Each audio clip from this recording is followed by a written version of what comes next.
Every Satisfat kingdom has a war it refuses to name. For 15 years, Alpha King Darius Blackthorne bled his treasury, buried his soldiers, and hardened his jaw against a single enemy no one had ever seen fall. They called him the Raven Wolf, a ghost who fought like winter itself, patient and absolute. But Darius never told anyone the truth that kept him staring at maps long after midnight. He wasn't afraid of losing his throne. He was afraid of what he'd become to keep it. Stay with me until the very end of this story. It will shatter everything you think you know. Hit that like button and drop the name of your city in the comments. Let your pack know where you're watching from. The War Council chamber smelled like cold iron and exhaustion. 17 men stood around a table carved from a single slab of black oak, its surface gouged with knife marks from debates that had turned violent over the years. Torchlight caught the hollows under their eyes. No one had slept. No one would admit it. Darius Blackthorne stood at the head of the table with both fists pressed into the wood. He was tall enough that lesser men flinched when he entered rooms, broad enough through the chest that his battle leathers creaked when he breathed too deep. His dark hair was tied back with a strip of leather that had once been part of a dead man's belt. There was a scar that ran from his left temple down past his jaw, white against sun-darkened skin, and when he spoke, the scar moved like something alive. Say it again. His voice was low, not loud. He had learned years ago that quiet carried more threat than volume. Commander Aldrich Voss cleared his throat. He was the oldest wolf in the room, gray at the temples, thick through the middle in a way that suggested a body built for endurance rather than speed.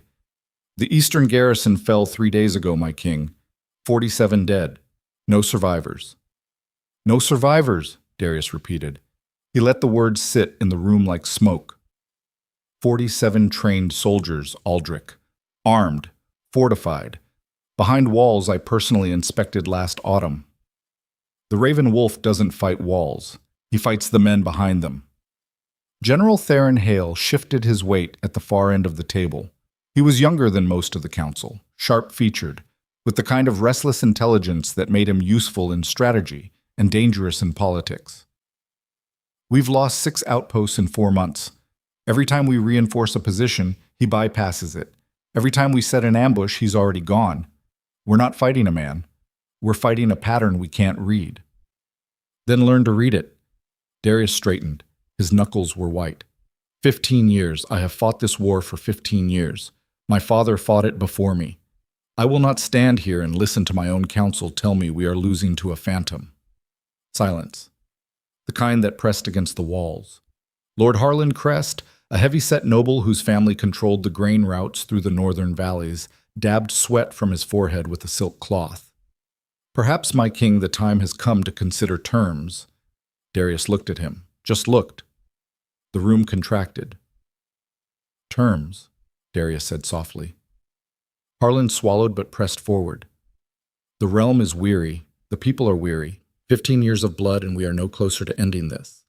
If the Raven Wolf wants territory, perhaps we negotiate. If he wants trade routes, we accommodate.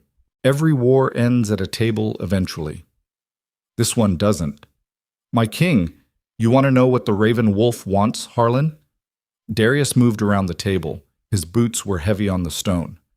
I've spent 15 years trying to answer that question. He doesn't hold territory he takes. He doesn't ransom prisoners. He doesn't send demands. He fights, he wins, and he vanishes. You cannot negotiate with a man who never tells you what he's after. Theron exchanged a glance with Aldrich. Something passed between them. Not agreement exactly, but a shared recognition of a truth neither was willing to speak aloud. Darius caught it. He always caught it. That was the burden of a king who trusted observation more than loyalty. Something you want to share with the room, Theron? Only that the Raven Wolf's movements have changed in the last 6 weeks. Theron pulled a map from beneath a stack of reports and spread it flat. His finger traced a line southward. He's always operated along the border, hit and fade. But these latest strikes are deeper. He's moving inland, toward the capital. The room shifted. Men who had been leaning against walls straightened. Hands drifted toward weapons out of habit. How close? Darius asked. At his current pace, his forces could reach the outer settlements within 2 weeks, the capital itself within a month. Darius stared at the map. The lines and marks blurred into something that looked less like strategy and more like the tightening of a noose. 15 years of a war that made no sense, an enemy who fought without apparent purpose, and now that enemy was coming straight for the heart of everything Darius had sworn to protect. He thought about Seraphina. He thought about the way she stood at the window of their chambers each night, watching the dark beyond the walls as though she expected something to come out of it. He thought about how she never asked about the war, not because she didn't care, but because she already knew every answer would be the same. We are holding, we are strong, we will endure. The same words his father had spoken, the same words that had meant nothing when his father died on a battlefield that should have been won. Double the patrols along the southern approach, Darius said. Pull the reserve garrison from Thornhall and position them at the river crossing. And Theron, I want eyes on every road between here and the border. If the Raven Wolf is coming, I want to know when he draws breath. And if he reaches the capital? Aldrich asked quietly. Then I'll kill him myself. It was not bravado. Darius said it the way a man states the weather. Flat. Certain. As though the outcome was simply a fact that hadn't happened yet. The council dispersed with the muted urgency of men who had lived inside a crisis so long they no longer remembered what peace felt like. Darius remained at the table, alone, staring at the map until the torches guttered and the shadows crawled across the surface like something hunting. He pressed his thumb against the scar on his jaw. A habit. A reminder. The scar was from the first battle of this war, when he'd been 23 and still believed that courage was enough. The Raven Wolf's blade had opened his face from temple to chin, and Darius had lain in the mud thinking he was dying, thinking it was over, thinking that at least it would stop hurting soon. It hadn't stopped. Not the wound, not the war, not any of it. Survival was not a gift. It was a debt that compounded with interest, and every year the payment got steeper. He left the war room and walked the palace corridors alone. The stones were ancient, laid by hands that had been dust for centuries, and they held the cold the way old bones hold old pain. Guards nodded as he passed. Servants pressed themselves against walls. He saw the fear in their eyes and understood it. A king at war was a storm that never broke, and everyone in his orbit spent their lives bracing for the thunder. He found Seraphina in the garden. She was standing among the night-blooming jasmine, her dark hair loose over her shoulders, her face turned up toward a sky thick with stars. She was barefoot on the cold stone path. She was always barefoot when she thought no one was watching, as though shoes were a concession to a world she didn't fully trust. She was beautiful in the way that old forests were beautiful. Not delicate, not decorative, but layered with something that went deeper than the surface and demanded more than admiration. "You missed dinner," she said without turning. "I ate with the council." "You ate with the war. That's not the same thing." He moved to stand beside her, close enough to feel her warmth, but not touching. They had been married for 12 years, and in that time they had learned each other's boundaries the way soldiers learn a landscape, through careful study and occasional painful missteps. The Raven Wolf is moving toward the capital. Seraphina's shoulders shifted almost imperceptibly. How soon? Weeks, maybe less. She was quiet for a moment. The jasmine smelled sweet enough to ache. "Darius." "Yes." "Do you ever wonder why this war exists?" He looked at her. "What do you mean?" 15 years. An enemy who takes nothing, holds nothing, wants nothing that anyone can name. Wars have reasons, Darius. Men don't bleed for abstractions. They bleed for territory or revenge or hunger or fear. But this war, it's like fighting a question no one thought to ask. He didn't answer immediately. The truth was that the question had lived in the back of his skull for years, curled up like a sleeping animal he was afraid to wake. What did the Raven Wolf want? Not land, not power, not the usual currencies of conflict. The war felt less like a battle between armies and more like a conversation conducted in violence, and Darius had never been able to translate what was being said. "It doesn't matter what he wants," Darius said finally. "He's killed my people. He's burned my outposts. He's coming for my capital. Whatever his reasons, my answer is the same." Seraphina turned to face him. Her eyes were gray, the color of river stones, and they held a kind of knowing that he sometimes found more unsettling than comfort. Your answer has been the same for 15 years. Has it worked? The question landed like a blade between his ribs. Not because it was cruel, but because it was true. He opened his mouth, closed it, looked away. Come to bed, she said softly. The war will still be there in the morning. He followed her inside. He did not sleep. The royal gathering was Seraphina's design. She had proposed it 3 months ago as a gesture of unity, a celebration that would bring the noble families together, remind them that the northern realm was more than its war, more than its fear. Darius had agreed because he recognized the political necessity, even as every instinct told him that gathering the kingdom's most powerful figures in one place during a time of escalating threat was an invitation for disaster. The great hall had been transformed. Banners hung from the vaulted ceiling in deep blue and silver, the colors of the Blackthorne line. Long tables groaned under the weight of roasted meats, honeyed breads, and dark wines brought up from the southern cellars. Musicians played in the gallery above, their instruments weaving a sound that was more atmosphere than melody. The hall was filled with bodies, nobles in their finest, military commanders in dress uniforms, advisors and merchants, and the kind of well-dressed opportunists who gathered around power like moths around a flame. Darius stood near the throne, wearing a coat of black leather over a gray tunic, his ceremonial sword at his hip. He watched the crowd with the practiced stillness of a predator who had learned to hunt by holding perfectly quiet. Every smile in the room was a transaction. Every handshake was a negotiation. He cataloged them all. Lord Harlan Crest was deep in conversation with Lady Marcella Dunn, whose family controlled the iron mines in the western mountains. Their heads were close. Their voices were low. Darius noted it. Theron Hale stood near the entrance, scanning the room with the same intensity Darius recognized in his own reflection. Their eyes met briefly. Theron gave a slight nod that meant nothing specific and everything general. I'm watching, same as you. Seraphina moved through the crowd like water through stone, finding the cracks and filling them. She spoke with the wives of absent soldiers, complimented the children of anxious nobles, steered conversations away from the war and toward harvests, trade, the small, ordinary victories that kept a kingdom breathing. She was better at this than Darius. She always had been. He fought wars. She fought the silence between them. He watched her pause to speak with old Lord Arden, whose hands trembled with age and whose mind was still sharp enough to cut.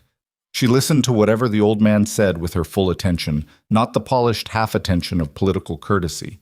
When she laughed, it was real, and the sound of it cut through the noise of the room and reached Darius like a hand on his chest. 12 years of marriage, and she could still stop him mid-thought with nothing more than laughter. He was about to cross the room to join her when the disturbance began. It started at the main entrance. A ripple of movement, voices rising in confusion. Guards shifted. A murmur spread through the crowd like wind through tall grass. Darius's hand went to his sword hilt automatically, muscle memory overriding conscious thought. "What is it?" he said to the nearest guard. "A boy, my king. A child." He slipped past the perimeter. A child? He won't speak to anyone. He won't stop. He's moving through the crowd. Darius pushed forward, cutting through the press of bodies. The crowd parted before him. They always did, whether out of respect or fear, and he had long since stopped caring which. He could see the disruption now, a wake of turned heads and startled faces, as though something small and fast was moving through the hall like a stone through still water. And then he saw the boy. He was perhaps 7 years old, small, thin in a way that spoke of meals missed and distances traveled. His clothes were rough, homespun, road-stained, the kind of garments a child wears when he has been traveling hard, and no one has told him to stop. His hair was dark and tangled. His feet were bare and dirty. But his eyes stopped Darius cold. They were gray, riverstone gray, the exact shade of Seraphina's set in a face that was too young to carry the weight that burned behind them. The boy moved through the crowd with a certainty that did not belong to a child his age. He was not running. He was not searching. He was navigating. with the focused precision of someone who knew exactly where he was going and had no intention of being stopped. Guards moved to intercept. Darius held up his hand. Something in his gut, not instinct exactly, something deeper, something older, told him to wait, to watch. The boy walked straight to Seraphina. She had turned toward the commotion like everyone else, her brow creased, her lips parted in a question she hadn't yet formed. The boy stopped in front of her. He looked up into her face with those gray eyes. Her eyes in a stranger's face. And the room seemed to contract around the two of them until everything else became distant and irrelevant. The boy reached up and wrapped his arms around her waist. "Mom." The word hit the hall like a hammer strike. Conversations died mid-syllable. The musicians faltered and went silent. 500 people held their breath at the same time, and the silence that followed was so absolute that Darius could hear the candles guttering in their holders. Seraphina stood frozen, her hands hung at her sides. Her face had gone white. Not pale, white. The color of paper, the color of shock so deep it bypasses emotion and goes straight to the body. She stared down at the boy clinging to her as though she were looking at something that should not exist, something that violated the fundamental architecture of her understanding of the world. "I don't," she whispered. "I don't have." The boy looked up at her. "You do," he said. "You just don't remember." Darius felt the floor shift beneath him. Not physically. The stones were steady, the hall was solid, but something fundamental had just changed. Some load-bearing wall inside his understanding had cracked, and he could feel the entire structure beginning to lean. He crossed the remaining distance in 4 strides. His hand closed on the boy's shoulder, not roughly, but with the firm grip of a man who needed to touch something real to convince himself he wasn't dreaming. "Who are you?" His voice came out harder than he intended. The king's voice, the alpha's voice, the voice that made commanders stand straighter and enemies reconsider. The boy didn't flinch. He looked up at Darius with those impossible gray eyes and said, "My name is Elias, and she's my mother." "She is the queen of the northern realm," Darius said, each word measured and heavy, "and she has no children." "She does." The boy's voice was steady, not defiant, not afraid, just certain, with the unshakable conviction of someone stating something so fundamentally true that disagreement was beside the point. "She just doesn't know."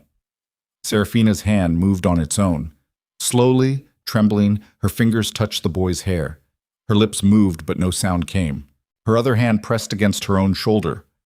The left one, high, near the collarbone, and her eyes widened with something that was not recognition, but was adjacent to it. Something buried so deep it could only be felt as pressure, as heat, as the phantom ache of a wound she couldn't remember receiving. Darius saw the gesture. He knew what was there. A birthmark. Crescent-shaped, the size of a coin, hidden beneath her clothing where no one but he had seen it. A mark she'd had since before they met. Since before everything. A feature of her body he had memorized the way he memorized terrain. Completely, possessively, without thinking. His eyes dropped to the boy's exposed collarbone, where the rough-cut neckline of his tunic had shifted during his journey through the crowd. The mark was there. Identical.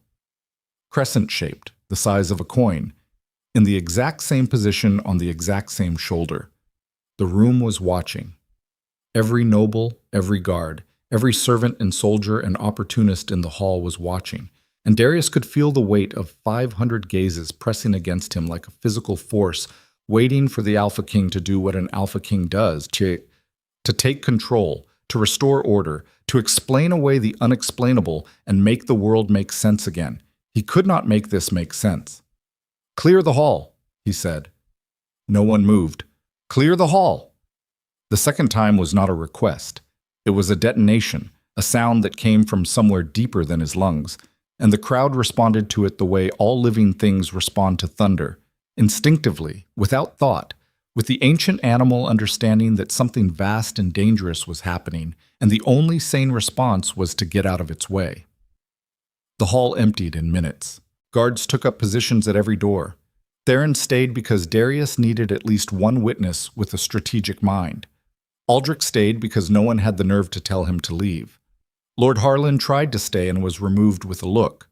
The boy, Elias, had not released his grip on Seraphina, and Seraphina, for reasons Darius could not yet name, had not pulled away. Her hand rested on the boy's head. Her fingers curled in his hair. Her face held an expression Darius had never seen on her in 12 years of marriage. Not love exactly, not recognition, but a kind of terrible gravity, as though some part of her was falling toward this child with the inexorable force of a stone dropped into deep water. Seraphina. Darius kept his voice even. The effort cost him more than any battle ever had. You need to let go of him. I can't. She said it simply, without drama or explanation, a statement of fact. Darius, I can't. This is not possible. You have never been pregnant. You have never given birth.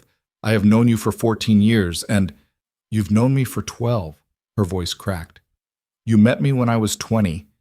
You married me 3 months later. But there are months before that, Darius. Months I've never been able to account for. The silence that followed was different from the silence the boy had created. That had been shock. This was something worse. This was the sound of a truth that had been buried alive, finally scratching at the lid of its coffin. Darius knew about the lost time. Seraphina had told him before their marriage, told him with the careful, measured honesty of a woman who refused to build a life on concealment. There had been an attack, violence she could not fully describe because she could not fully remember, and then a gap. Months of her life erased as cleanly as words wiped from a slate.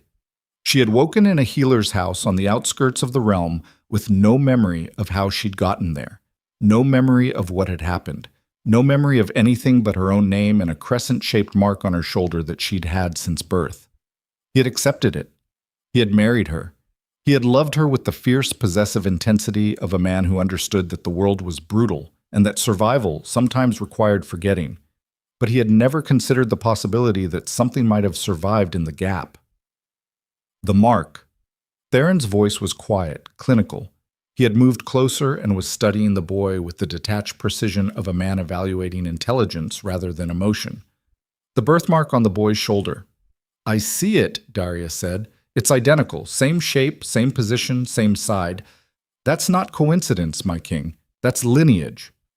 Or it's a fabrication, a plant, someone who knows about her mark and has gone to extraordinary lengths to, who knows? Theron interrupted, and the question landed with surgical precision. Who outside this room has ever seen the Queen's birthmark? Darius had no answer. The mark was hidden, always covered. He had never spoken of it to anyone, and Seraphina, he was certain, had not either.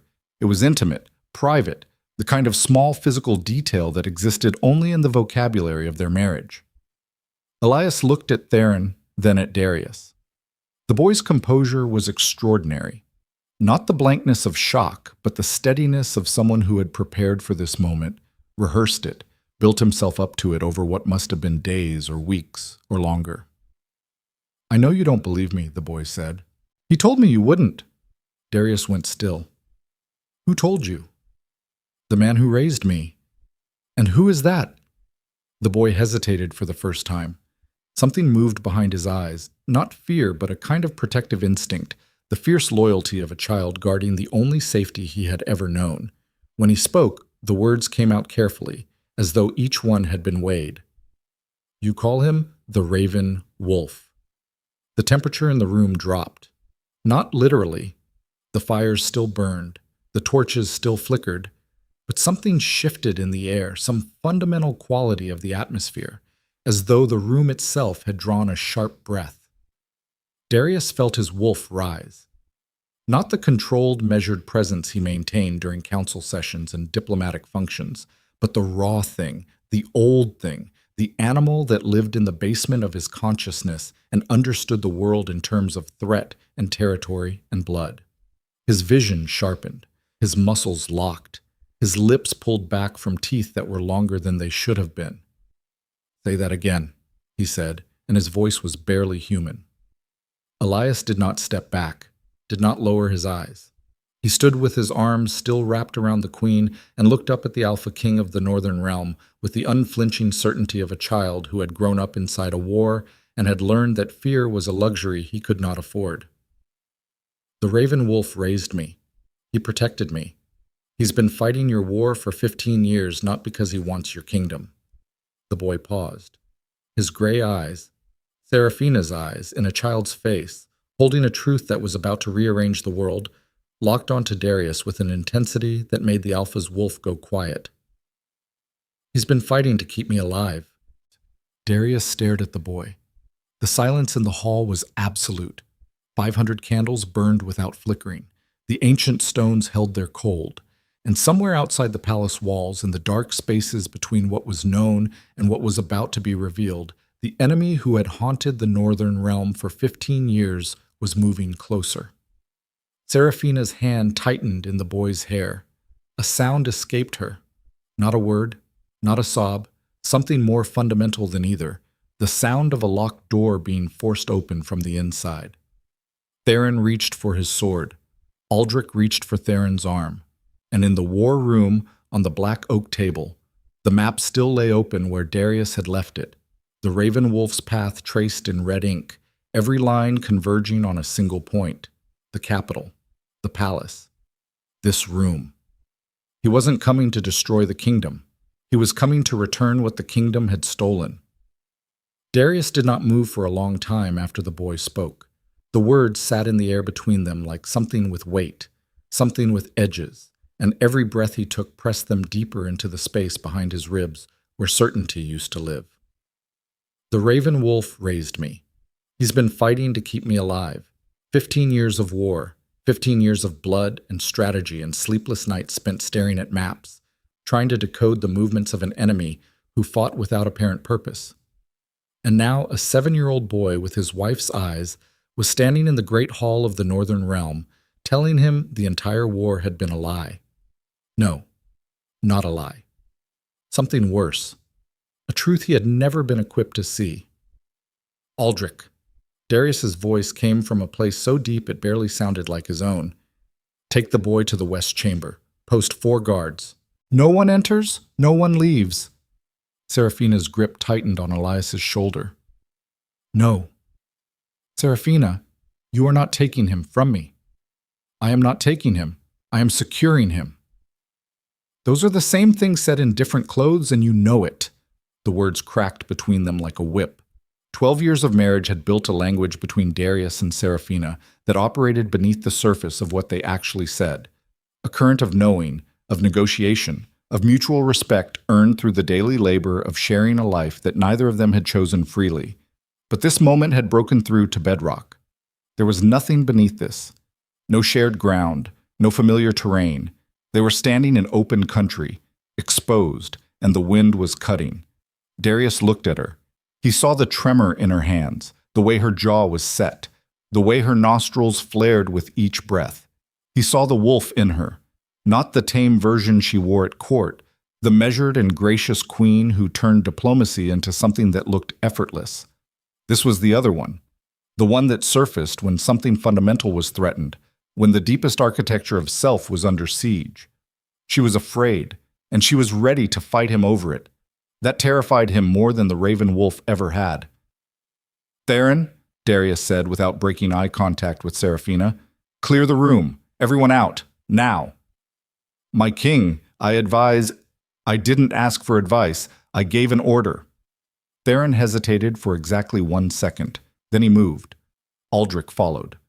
The guards filed out with the mechanical precision of men trained to obey without understanding. The doors closed. The sound of the latch engaging echoed through the empty hall like the cocking of a weapon. They were alone.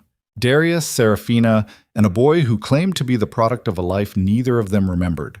Elias had not let go of Seraphina.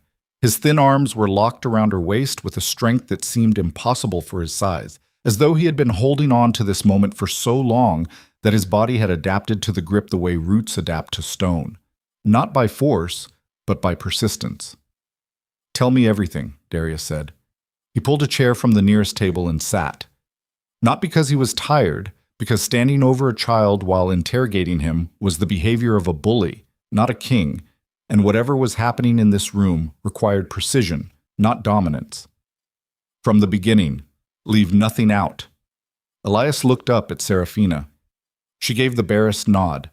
The boy released his hold on her but stayed close, his shoulder pressed against her hip, maintaining contact the way a compass needle maintains north, not by choice, but by nature. He found her in the snow, Elias said. That's how the story starts. He always told it the same way. He found her in the snow, and she was bleeding, and she didn't know her name. Darius's hands tightened on his knees. The leather of his gloves creaked. He said nothing. There were men chasing her, soldiers, but not yours.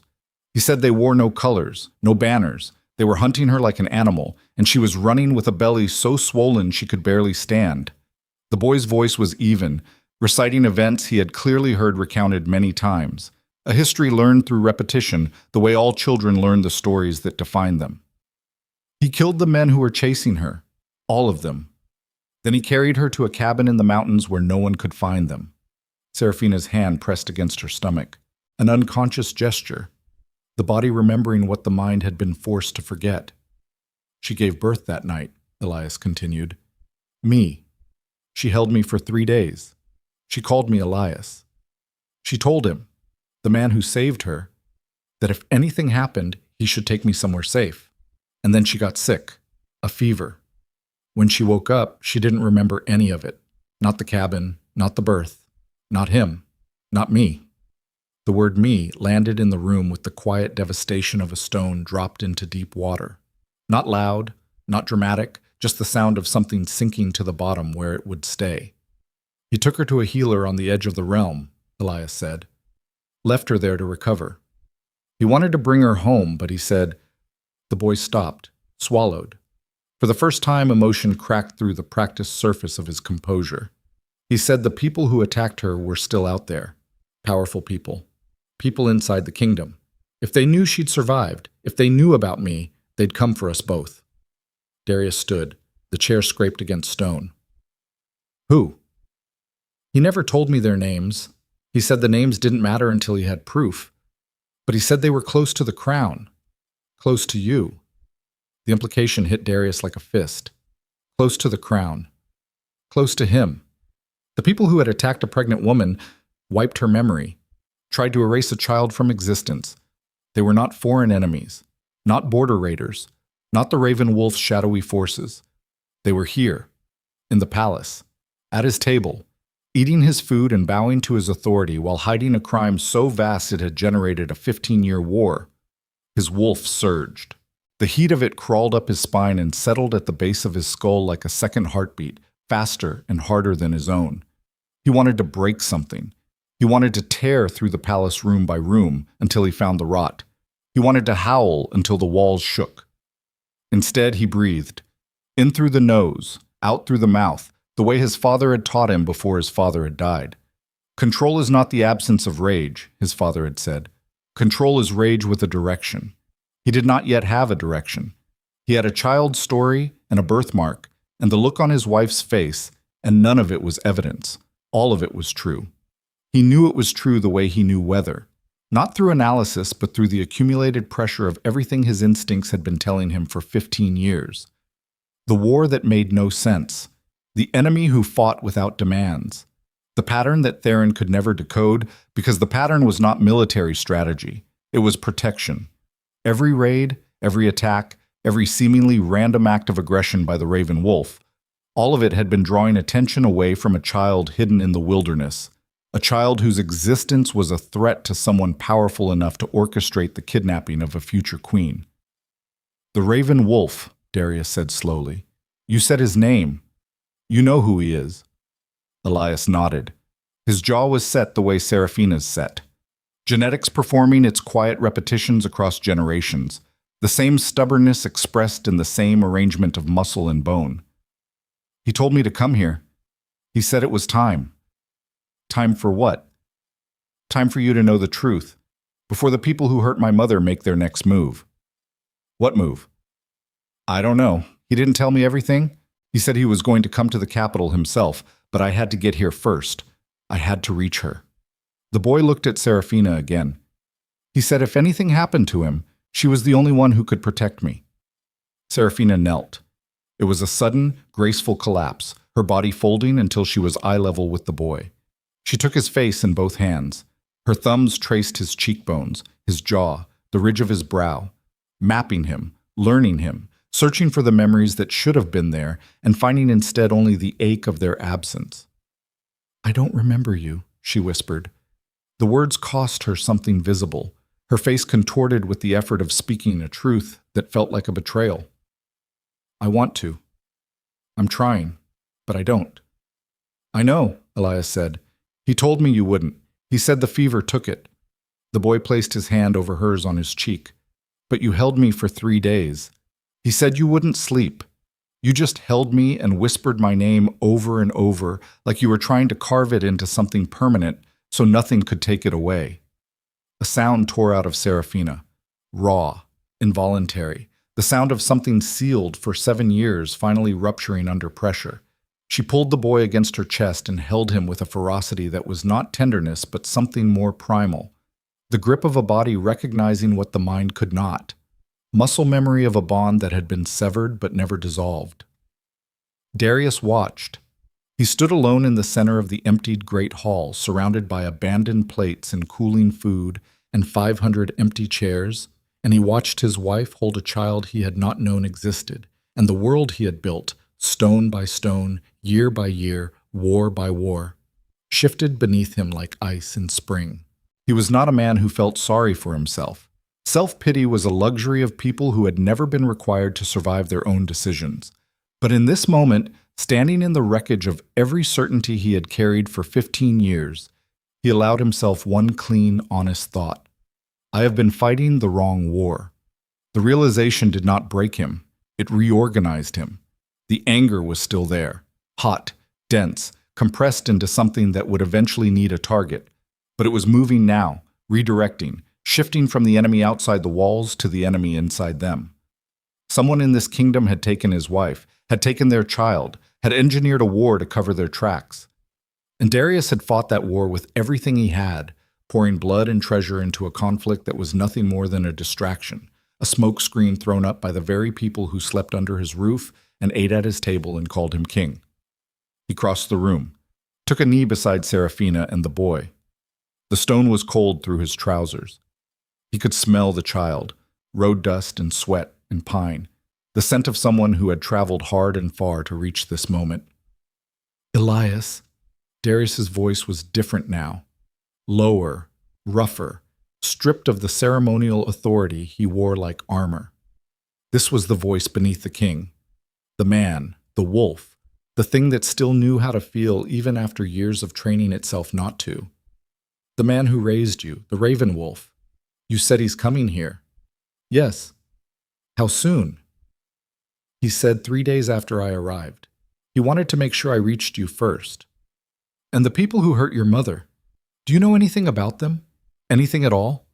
The boy was quiet, his face pressed against Serafina's shoulder. When he spoke, his voice was muffled but clear. He kept things, letters, documents. He said he spent years collecting proof. He said when he came, he'd bring everything.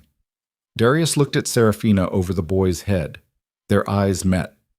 In 12 years of marriage, they had communicated through silences as often as through words. The shorthand of two people who had learned each other's fears and boundaries and breaking points. But this silence was new. This was not the comfortable quiet of shared understanding. This was two people standing on opposite sides of a chasm that had just opened in the ground between them, trying to decide whether to jump. "We need to be ready," Darius said. "For him? Or for them?" "Both." She held his gaze. Her eyes were wet, but her jaw was iron. "If anyone in this palace touched my son, Darius, I will burn this kingdom to its foundations." It was not a metaphor. He could hear it in her voice, feel it in the static charge that crackled between them. The queen was gone. The mother was here. And the mother was a wolf with teeth. "You won't have to," he said. "I'll do it for you." He rose, moved to the door, opened it to find Theron and Aldrich exactly where he expected them, close enough to hear nothing, positioned to see everything. Good men, both of them, probably. He could no longer afford the luxury of probably. "Theron, I want a full accounting of every noble family's movements over the last 8 years. Travel records, financial transactions, alliances, marriages, debts, everything. Theron's expression did not change. That will take time. You have 3 days. 3 days is not enough to... The Raven Wolf will be at our gates in 3 days. When he arrives, he's bringing evidence of a conspiracy that reaches into this palace. I need to know who I can trust before that happens. Darius paused. Let the weight of the next words settle before he released them. Starting with the men who were in this room tonight. Theron went still. The implication was clear. Everyone was suspect, including him. Understood, Theron said quietly. And the boy? Darius looked back into the hall, where Seraphina sat on the cold stone floor holding a child she did not remember bearing, her face buried in his hair, her shoulders shaking with the force of a grief so deep it had no name. The boy stays with the queen. No one enters her chambers without my direct authorization. Not advisors, not servants, not council members. No one. And if the council demands an explanation? Darius's scar pulled as his jaw tightened. Tell them their king is handling a matter of succession. The word hung between them. Succession. It changed everything. A child with the queen's blood, the queen's mark, the queen's gray eyes. That was not a rumor to be managed. That was a shift in the architecture of power so fundamental that every alliance, every arrangement, every carefully balanced relationship in the Northern Realm would need to be recalculated. And somewhere out there, moving through the dark toward the capital, the man who had spent 15 years fighting a war to protect that child was coming to finish what he had started. Darius closed the door, leaned his forehead against the wood, closed his eyes. 3 days. He had 3 days to dismantle the machinery of a conspiracy he hadn't known existed, identify traitors he had trusted with his life, and prepare for the arrival of an enemy who might not be an enemy at all. Behind the closed door, he heard Seraphina's voice, low, broken, fierce, singing something to the boy. Not a song exactly, a sound, a vibration, the instinctive vocalization of a mother soothing a child, ancient and wordless, and carrying more truth than any language could hold. Darius pressed his palm flat against the door, felt the vibration of her voice through the wood, and understood, with the cold clarity of a man whose entire world has just been inverted, that the greatest threat to his kingdom had never been outside his walls. It had been sitting at his table for 15 years, wearing the face of loyalty, waiting for exactly this moment to strike. Darius slept in the war room. Not by choice. His body simply refused to return to chambers that now contained a truth he had not finished processing. He sat in the dark with maps spread before him and Theron's preliminary report stacked in piles that grew taller with each passing hour. And he read until his eyes burned, and then he read more, because somewhere in these numbers and names and transactions was the shape of a conspiracy that had eaten 15 years of his life, and he would find it even if it cost him the remaining years he had left. Theron worked with the grim efficiency of a man who understood that the task he had been given was not merely investigative, but existential. He appeared at intervals with new documents, new connections, new threads pulled from the fabric of the kingdom's bureaucracy. He did not offer opinions. He offered data. Darius respected him for it even as he cataloged every micro-expression that crossed the general's face, searching for the telltale asymmetry of deception. Trust no one. The phrase had always been a political axiom, a piece of strategic wisdom passed from king to king like a hereditary illness. But now it was literal. Now it was operational. Now Darius sat in rooms full of men he had known for decades and studied their hands for tremors, their eyes for the fractional dilation that preceded a lie, their breathing patterns for the shallow irregularity of guilt. He had become something he despised, a king who watched his own people the way a predator watches prey. But the alternative was worse. The alternative was blindness, and blindness in this palace had already cost him a wife's memory, a son's childhood, and 15 years of a war that should never have existed. On the second morning, Theron laid a ledger on the war room table. It was old, water-stained, its binding cracked with age. Financial records from the Northern Trade Authority, 17 years old. Lord Harlan Crest's signature appears on a series of transfers that don't match any recorded trade agreements. How much? Enough to fund a private army for 6 months. The funds moved through 3 intermediary accounts before disappearing entirely. I traced the final transfer to a holding associated with House Dunn. Lady Marcella Dunn. Iron Mines. Western Mountains. Darius remembered the gathering, Harlan and Marcella with their heads close together, voices low. He had noted it. He had not acted on it. A king who sees a threat and does not act is not cautious. He is complicit in whatever follows. The thought arrived without sentiment. Pure mechanism. The cold calculation of a man who is reassembling his understanding of the world, one betrayal at a time. "There's more," Theron said. He pulled a second document from the stack. I cross-referenced the timeline of these transfers with military deployment records. 6 months before the Queen's attack, Harlan Crest requested a redeployment of border patrols along the eastern corridor. The request was approved by the Council. It created a gap in coverage that lasted 11 days. 11 days. The Queen disappeared during that window. Darius stared at the document. The letters swam. His vision had narrowed to a point, the way it did before combat, when the body begins to shed everything unnecessary and focus only on the immediate threat. Harlan Crest had sat at his table for 15 years, had counseled him on trade policy and border security, had attended every royal function, bowed at every ceremony, spoken the words of loyalty with a fluency that came either from devotion or from practice so thorough it was indistinguishable from the real thing. Who else? Darius's voice was flat, emptied, a blade with no handle. I'm still working through the connections, but Harlan's network is extensive. At minimum, 3 other noble houses had financial ties to the transfers: House Dunn, House Merrick, and House Osgrave. Lord Osgrave served on the military council that approved the patrol redeployment. 4 houses, 4 families woven into the highest levels of the kingdom's governance. Darius had broken bread with these people, had trusted them with matters of state, defense, succession, and all that time they had been operating a parallel architecture of power, patient, concealed, building towards something Darius was only now beginning to see the edges of. They had not just attacked Serafina, they had engineered the conditions for the attack, had created the opening, had planned it with the precision of a military operation, and then covered their tracks behind a war that Darius himself had been too consumed to question.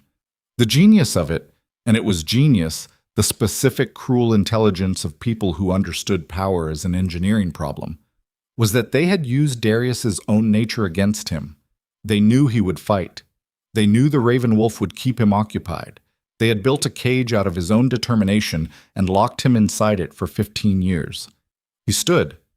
The chair fell behind him. His hands were shaking, not with fear, with the effort of containing something that wanted to come out of him sideways, something that bypassed language and went straight to teeth and claws, and the ancient imperative to destroy whatever threatened his pack. Where's Harlan now? His estate. He left the capital the morning after the gathering, said he had business in the north. He ran. Or he's preparing. The distinction mattered. A man who runs can be caught. A man who prepares is expecting you to come. Aldrich. Darius found the old commander in the corridor outside the war room. Aldrich's face was drawn, his eyes heavy with the particular exhaustion of a soldier who has been asked to reevaluate everything he thought he knew. I need 20 men. Your most trusted. Not council appointed, not nobility connected. Men who answer to you and no one else. Aldrich studied him. This is about Crest. This is about the kingdom. It's about both. I'm old enough to call it what it is. Aldrich paused, rubbed his jaw. I'll have them ready within the hour. Darius went to Serafina's chambers. The guards let him pass. He found her sitting on the floor beside the bed where Elias slept. The boy had finally surrendered to exhaustion sometime in the small hours, his thin body curled beneath heavy blankets, his face slack with the unguarded vulnerability of a child who has stopped running long enough to rest. Serafina looked up when Darius entered. She had not slept. He could see it in the shadows under her eyes, the rawness of her skin where tears had dried and been wiped away and dried again. But there was something else in her face now, something harder, something forged. The grief was still there, but it had been alloyed with something that made it stronger, sharper. I need to tell you what we've found, Darius said quietly, mindful of the sleeping child. Harlan Crest, Seraphina said. He stared at her. I'm not blind, Darius, and I'm not fragile. I've spent 2 days with nothing to do but think, and the pieces aren't difficult to assemble if you've been living inside the gaps they created. She stood. Her bare feet were soundless on the stone. Harlan pushed for our marriage. Did you know that? He was the one who brought my name to your father's council. A young woman of minor nobility, no powerful family connections, conveniently untraceable past. I was useful to them because I was controllable, or I was supposed to be. The precision of her analysis hit Darius like cold water. She had been doing the same work he had, dismantling the architecture of the conspiracy. But from the inside, from the perspective of the woman who had been its primary target, and she had arrived at conclusions that Theron's forensic approach had not yet reached. They didn't want you on the throne, Darius said slowly, the shape of it becoming clear as he spoke. They wanted a queen they could influence. When you proved harder to manage than they expected, they removed me, tried to replace the pregnancy with something they could control. When that failed, when the Raven Wolf intervened, they buried the whole thing under a war. Seraphina's voice was clinical, each word placed like a brick. They've been running this kingdom through you for 15 years, Darius, not by controlling you directly, by controlling what you could see. The truth of it settled into his bones with the weight of stone. He had been a king inside a box, fighting shadows projected on the walls while the real threat operated in the light behind him. Every decision he had made, every strategy he had approved, every resource he had allocated, all of it filtered through a council contaminated by the very people who had engineered the crisis. He had not been defeated on a battlefield. He had been defeated in his own throne room by men who smiled and bowed and called him king while gutting his kingdom from the inside. A sound came from the corridor, boots on stone, fast, too fast for a normal patrol. Darius's hand went to his sword, and the door opened before he could reach it. Theron. His face had changed. The controlled analytical mask was gone, replaced by something raw and urgent. He was breathing hard. There was blood on his collar. They know, Theron said. Harlan's people. They intercepted a messenger. They know we're investigating. How? Someone on the inside, someone close. I don't know who yet. Theron gripped the door frame. But that's not the worst of it. Harlan didn't go north to his estate. He went to the garrison at Thornhall, the reserve garrison you ordered repositioned.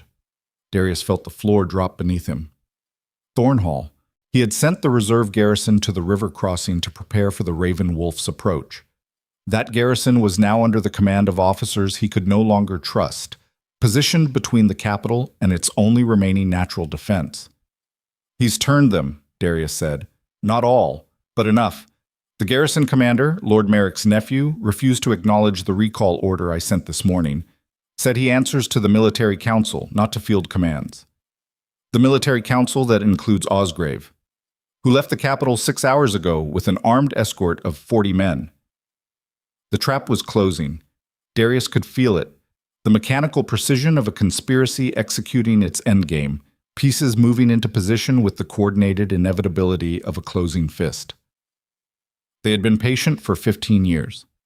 They had watched him uncover just enough to feel the ground shift. And now they were moving, because the Raven Wolf was coming. And the Raven Wolf was bringing proof, and the only way to survive what that proof would reveal was to ensure there was no kingdom left to hold them accountable. How many men do we have? Truly loyal. Not probably loyal, not historically loyal.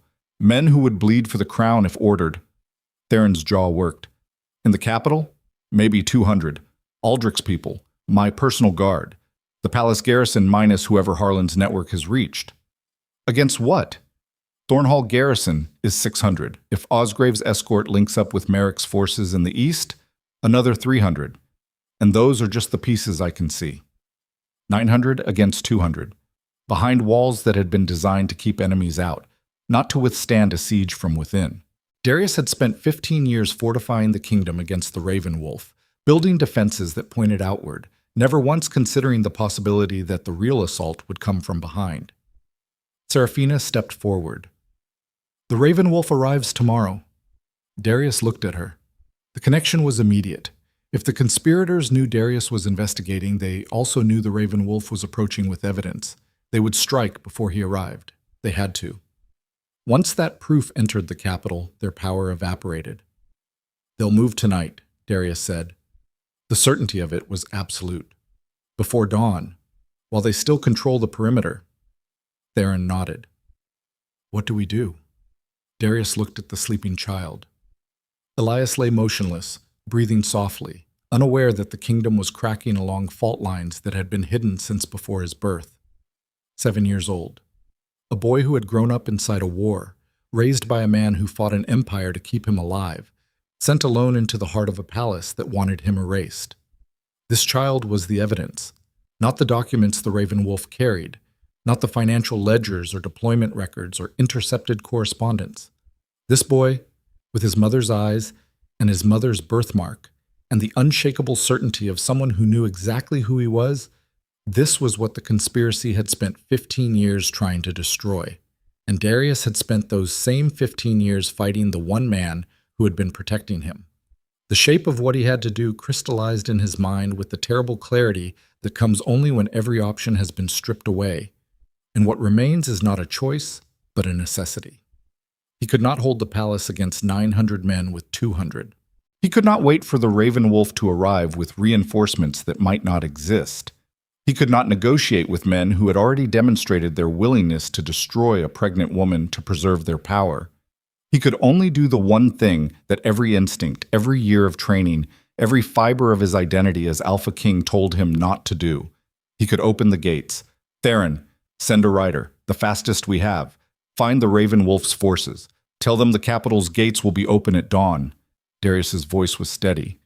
The decision had been made in the space between one heartbeat and the next, and now that it existed, it felt less like a choice and more like the only thing he had ever been moving toward. "Tell them the king is requesting aid." Theron stared at him. "You're inviting the enemy into the capital." "I'm inviting the only ally I have left." The words hung in the air. Seraphina reached for Darius's hand. Her fingers closed around his, tight, fierce. The grip of a woman who understood that what her husband was about to do would either save the kingdom or destroy it, and who had chosen to stand beside him regardless. Darius Blackthorne, Alpha King of the Northern Realm, had spent 15 years building walls against the wrong enemy. Tonight, he would tear them down, and whatever came through those gates at dawn would determine whether anything he had built was worth saving. Part 4. The rider left through a passage beneath the eastern wall that had not been used in a generation. Darius watched from the parapet as the horse vanished into the dark, carrying a message that would either bring salvation or confirm the most catastrophic miscalculation in the history of the Northern Realm. Then he turned back to the palace and began preparing for war against his own kingdom. 200 men. That was what remained when loyalty was stripped down to certainty.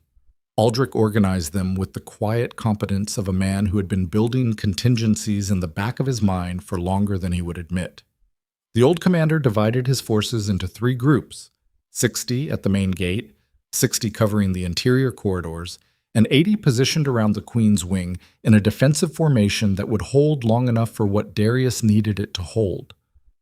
"We're not trying to win," Darius told them in the armory, his voice carrying the flat authority of a man who had moved past fear into the clean, functional space beyond it. "We're trying to survive until dawn. Hold your positions. Do not pursue. Do not engage beyond your lines. If they push, you give ground slowly and make them pay for every step." Faces stared back at him. Young faces, old faces, scarred faces. Men who had spent their careers fighting the Raven Wolf and were now being told that the real enemy had been standing behind them the entire time. Some of them looked shaken. Some looked angry. A few looked relieved, as though something they had long suspected had finally been confirmed, and the confirmation, however terrible, was preferable to the uncertainty. The truth was a brutal currency. It bought clarity at the cost of comfort, and in Darius's experience, the men who could spend it without flinching were the ones worth standing beside. He found Seraphina in her chambers, armoring herself, not ceremonially, practically. She wore leather and mail that she had kept hidden in a trunk beneath her wardrobe.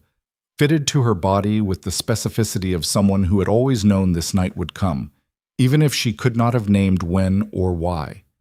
She moved with the economical precision of a woman who had trained in secret, whose muscles remembered what her conscious mind had been denied. Elias stood beside her, dressed and alert. The boy had not been told what was happening. He did not need to be told. 7 years of growing up inside a war had given him the same instinct that every child of conflict develops: the ability to read the atmosphere of a room and know without words whether to run or hide or fight. "Stay behind the inner guard," Darius said. "Whatever happens tonight, whatever you hear, you do not leave this wing." Serafina buckled a blade to her hip. Her hands were steady. "If they breach the inner guard, I will not be waiting here unarmed." "They won't breach. You don't know that. You're gambling on a man you've been trying to kill for 15 years arriving in time to save you. That's not a plan, Darius. That's a wager." She met his eyes. Her jaw was set. The wolf behind her gaze was fully present, fully awake, and it was the most dangerous thing in the room. "I am not a piece to be moved to safety. I am the reason this war exists. If they come for my son, they come through me." Darius wanted to argue. Every protective instinct he possessed screamed at him to lock her in the deepest room in the palace and surround her with steel. But he looked at her, really looked, past the queen, past the wife, past the political partner, and saw the woman who had survived a kidnapping, a birth, a memory wipe, and 12 years of living inside a lie without breaking. She was not asking his permission. She was informing him of her position, and her position was non-negotiable. He nodded. Once. The gesture contained everything he could not say: respect, fear, love, the specific anguish of a man watching someone he cherishes walk into danger and knowing he cannot stop her without destroying the thing about her that matters most.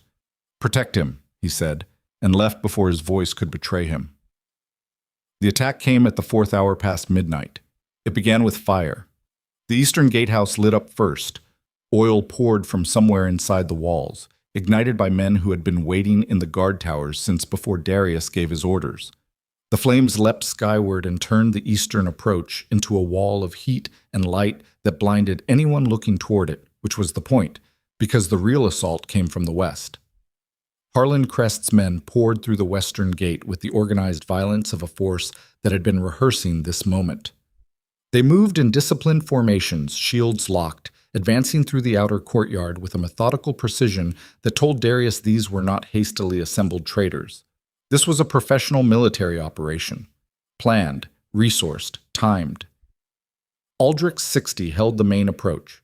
The clash of steel on steel filled the courtyard with a sound like the world tearing. Darius fought with them, not behind them, not directing from a safe distance, but in the line, his sword moving with the lethal efficiency of a man who had spent 3 decades learning how to dismantle human bodies, and had hoped, somewhere deep in the part of himself he never showed anyone, that he would never have to use those skills against his own people. There was no glory in this, no heroic surge of battlefield courage, just the grim, mechanical work of killing men who had eaten at his table, who had worn his colors, who had called him king while plotting to replace him. Every face he recognized, and he recognized too many, was another crack in the foundation of the world he thought he had built. A kingdom was not its walls or its treasury or its throne. A kingdom was its trust, and trust, once broken this thoroughly, could not be reassembled. It could only be replaced with something harder. The fighting pushed inward. Aldrich's forces gave ground as ordered, slow and controlled, making the attackers pay for every yard in blood and time. But the numbers were wrong. There were more than 900. Darius could feel it in the press of bodies, the depth of the assault, the way new fighters kept appearing from angles that should have been covered. Harlan had been building this force for years, hiding soldiers in plain sight, scattered across minor garrisons and private estates, waiting for the signal. Darius took a blade across his left arm.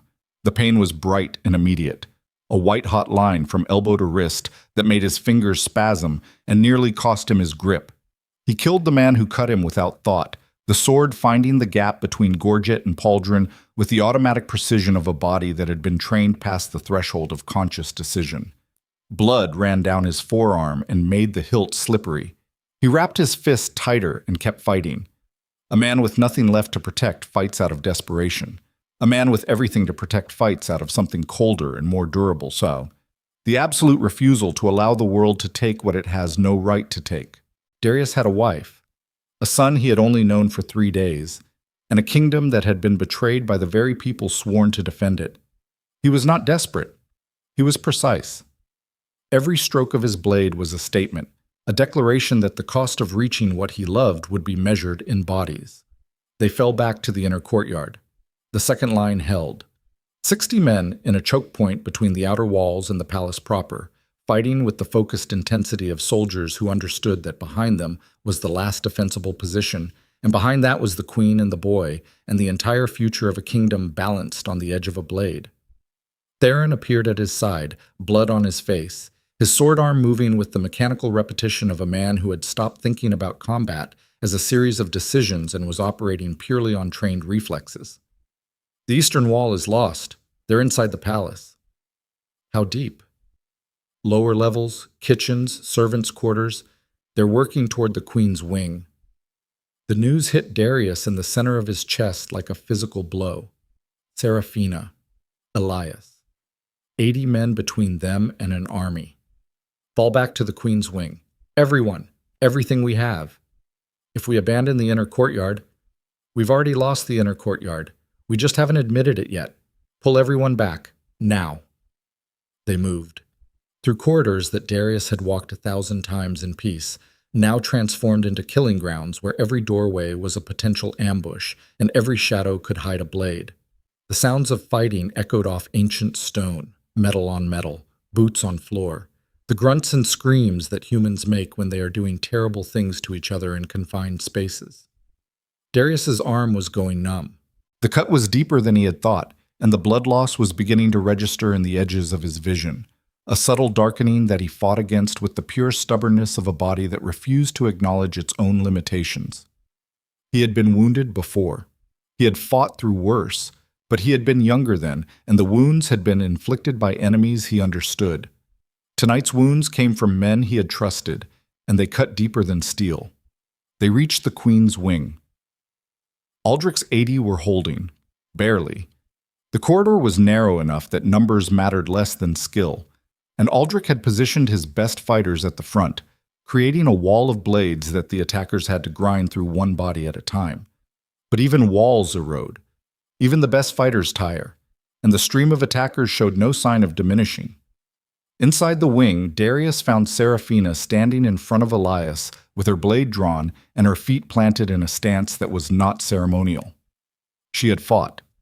The proof was on her sword and on the floor, where 2 men lay still in spreading pools of dark red. Her face was blank with the particular emptiness that follows the first time a person kills. Not shock exactly, but the temporary shutdown of a system that needs a moment to recalibrate itself around the reality of what it has done. 2 got through, she said. Her voice was flat, controlled. They won't be the last. Elias stood behind her. His eyes were enormous, gray and luminous in the torchlight, and they tracked every movement in the room with the hyper-vigilant awareness of a child who has grown up knowing that safety is not a permanent state, but a temporary condition that must be constantly monitored and defended. A sound reached them, distant at first, then growing. Not the clash of weapons or the shouts of soldiers, something deeper, something that vibrated in the walls and the floor and the ancient bones of the palace itself, a horn, low and sustained, coming from outside the walls. Darius moved to the window. His wounded arm left a smear of blood on the stone sill. Below, in the gray half-light that preceded dawn, the western approach was packed with Harlan's forces, hundreds of them, pressing against the outer defenses, pushing toward the breach. But beyond them, on the ridgeline, emerging from the tree line like something the forest had decided to release, an army, silent, disciplined, moving in formations that Darius recognized because he had studied them for 15 years, had lost men to them, had lain awake trying to decode the tactical mind that designed them. The Raven Wolf's forces crested the ridge and descended toward the capital like a dark wave. At their head rode a single figure, masked, mounted on a black horse that moved with the fluid power of something that was not entirely animal. The figure raised one hand, the horn sounded again, and the army surged forward. Darius gripped the window ledge. Dawn was breaking. The sky was splitting along the horizon in shades of blood and gold. Behind him, his kingdom was being torn apart by men he had trusted. Before him, the enemy he had fought for 15 years was charging toward his gates, and he had opened those gates himself. The Raven Wolf's forces hit Harlan's rear line with the force of a hammer striking an anvil. The sound was catastrophic, the collision of two armies meeting in a space designed for neither, the courtyard becoming a crucible where loyalty and treason mixed in a chaos of steel and screaming. Harlan's men, caught between the defenders inside and the new force outside, began to fracture. The disciplined formations that had pressed so effectively against Darius's outnumbered guard now found themselves compressed, surrounded, fighting on two fronts with no room to maneuver. The tide shifted with the brutal speed of a wave hitting a seawall and finding nowhere to go but back. Through the chaos, the masked figure dismounted, moved through the fighting with an economy of movement that was almost beautiful. Not the hacking, grinding combat of a soldier, but the precise, surgical application of violence by someone who understood exactly how much force was needed and would not waste an ounce more. The Raven Wolf crossed the courtyard, entered the palace, moved through corridors now choked with wounded and dead, stepping over bodies with the familiarity of a man who had walked these halls before, who knew every turn and doorway and shadow, who was not navigating unfamiliar territory but returning to a place he had once called home. He reached the Queen's wing. Aldrich's men parted for him, not by order but by instinct, the same instinct that makes lesser wolves step aside when a dominant presence passes, the recognition of something that operates on a level beyond rank or uniform. The Raven Wolf stopped in the doorway. Seraphina stood 10 feet away with her bloody sword and her planted feet, and the boy pressed against her back. Darius stood at the window with his wounded arm and his burning eyes, and 15 years of war carved into every line of his face. The masked figure reached up. Gloved hands found the edges of the mask, pulled it away. The face beneath was weathered and scarred, strong-jawed, sharp-eyed, with the look of a man who had lived outdoors in hard conditions for too long and had been shaped by it the way stone is shaped by weather. Not diminished, but refined. There was gray in his dark hair, more than there should have been for his age, and his eyes carried the specific exhaustion of someone who had been carrying a burden alone for so long that his body had forgotten what it felt like to set it down. Elias stepped out from behind Seraphina. "Rowan," the boy said. The name detonated in the room. Rowan Ashford, commander of the King's Guard, reported killed in action 17 years ago during a border skirmish that had never been satisfactorily explained. A man whose empty tomb stood in the memorial garden outside the palace, whose name was carved into the wall of honored dead, whose portrait hung in the hall of service with a plaque that read, "Loyal unto death."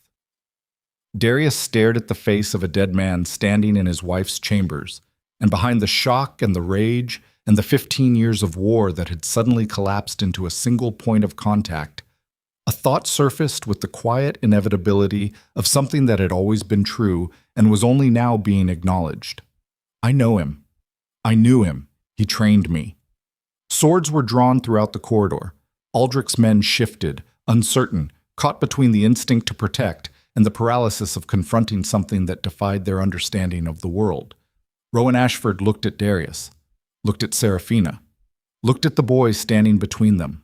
His scarred face held an expression that was not triumph and not surrender, but something more complex. The expression of a man laying down a weight he has carried for so long it has become part of his skeleton, and who cannot yet tell whether what he feels is relief or emptiness. He reached into the leather satchel at his hip, pulled out a bundle of documents, letters, ledgers, sealed testimonies. Held together with a cord that had been knotted and unknotted so many times the fibers were frayed to threads. "Everything," Rowan said. His voice was rough, hoarse, the voice of a man who had spent years speaking mostly to a child and to himself. Every name, every transaction, every order, 17 years of proof. He held the bundle toward Darius. "I didn't come to take your kingdom, Darius." Rowan's eyes locked onto the Alpha Kings. In them, Darius saw something he had never expected to see in the eyes of his greatest enemy: exhaustion, loyalty, and the terrible patience of a man who had sacrificed everything he was to protect something he could never claim. I came to give it back. Outside, the sounds of battle were fading. Harlan's forces, caught between two armies and stripped of the element of surprise, were breaking apart. Surrender would follow, then reckoning. But inside the Queen's wing, in the space between a king and a dead man and a queen and a boy and a bundle of documents that contained the truth of 15 stolen years, the silence was absolute. Darius reached for the bundle. His wounded hand closed around the evidence. Blood from his arm seeped into the paper, staining the edges red. And in that gesture, the king's hand and the commander's hand meeting around the proof of their shared destruction, 15 years of war ended without a single word of truce. Not because the enemy had been defeated, because the enemy had never existed. The real battle was just beginning, and it would be fought not on a field or in a courtyard, but in a throne room, with testimony instead of swords, against men who had smiled and bowed and called themselves loyal while the kingdom bled. Dawn broke fully through the window. The light was harsh and golden, and it fell across the room without mercy, illuminating everything: the blood, the wounds, the faces of people who had been broken and reshaped by a night that had changed the meaning of every word they thought they knew. Elias reached for Seraphina's hand with one of his own, and Rowan's hand with the other. The boy stood between the three adults who defined his existence: the mother who had forgotten him, the king who had never known him, and the man who had raised him, and held on with the fierce, unbreakable grip of a child who understood, with a wisdom that no adult in the room could match, that the only thing stronger than the forces that tear people apart is the simple, stubborn act of refusing to let go. The blood on the documents had dried to the color of rust by the time Darius finished reading. He sat in the war room, the same table, the same black oak, the same knife-gouged surface, but the man reading was not the same man who had stood here 3 days ago. That man had been a king fighting a war. This man was a king dismantling a kingdom to find out which parts of it were real. Rowan stood against the far wall. He had not sat down, had not asked for food or water or rest, though his body clearly needed all three. He stood the way soldiers stand when they have been on their feet so long that sitting feels like a concession they cannot afford. Locked, vertical, braced against something invisible. The scars on his face were a topographical map of the years between his supposed death and this moment, each one a story he had not yet told and might never tell, because some stories exist only in the damage they leave behind. Theron read over Darius's shoulder. His face had gone gray. Each page turned was another piece of the structure he had served his entire career being revealed as hollow, and Darius could hear the man's breathing change, shorter, shallower, as the scope of the conspiracy resolved into focus. 17 years, Theron said. The words came out like something coughed up. They've been running this for 17 years. The documents were meticulous. Rowan had been many things in his years of exile: fugitive, warrior, protector, ghost, but above all, he had been a collector. Letters bearing Harlan Crest's personal seal, authorizing payments to mercenaries who had no official existence. Financial transfers routed through House Dunn's mining operations, each one small enough to avoid scrutiny, but cumulatively vast enough to fund a shadow army. Deployment orders signed by Lord Osgrave that systematically weakened border defenses along corridors that the Raven Wolf, that Rowan, had then exploited, creating the illusion of an external threat that kept the kingdom's attention pointed outward while the real rot spread inward. And at the center of it all, written in Harlan Crest's own hand, a letter dated 3 months before Seraphina's abduction. The queen is with child. The window is narrow. We move before the king is informed. Darius read that line 4 times. Each reading drove it deeper, past comprehension and into the bedrock of something more fundamental. The place where a man's understanding of his own life is stored, the architecture of assumption and memory and meaning that makes the past cohere into something navigable. That architecture was collapsing. Not dramatically, not with the violence of the battle that had just ended. Quietly. The way a building settles when its foundations have been removed. One room at a time, one certainty at a time. until what remains is not a structure but an absence shaped like one. They had known about the pregnancy before he had. His own counsel, his own advisors.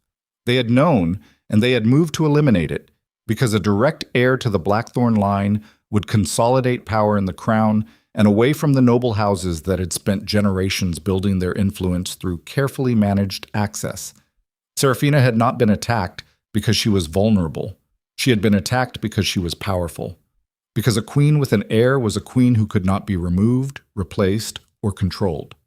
The child she carried was not a person to them. It was a variable in an equation of power, and they had attempted to solve it the way men of their kind always solved such equations, with violence, with erasure, with the cold mathematics of self-preservation dressed up as political necessity. "Where's Harlan now?" Darius's voice came from the same deep place it had been operating from for hours. Below the king, below the alpha, in the territory where there was nothing left but the organism itself, stripped of title and role and expectation, functioning on the raw imperative to protect and punish. "The dungeon," Aldrich said from the doorway. The old commander had blood in his beard and a bandage wrapped around his left hand where 2 fingers had been taken by a traitor's axe. He had not mentioned the fingers, had not slowed down, had simply wrapped the wound and kept commanding, because stopping was not something Aldrich's body understood. 43 of his men captured alive. Merrick's forces surrendered at the river when they saw which way the wind was blowing. Osgrave ran. We're tracking him. And Lady Dunn? In her chambers, under guard. She hasn't spoken, hasn't asked for anything, just sits there looking at the wall like she's already somewhere else. Darius stood. The chair didn't fall this time. He placed his hands flat on the table and leaned into them, pressing his weight into the wood until his arms trembled, using the physical strain to anchor himself in the present because his mind wanted to drift backward. To every dinner with Harlan's false smile across the table, every council meeting with Osgrave's measured advice, every decision made on intelligence that had been filtered through the very people working to destroy him.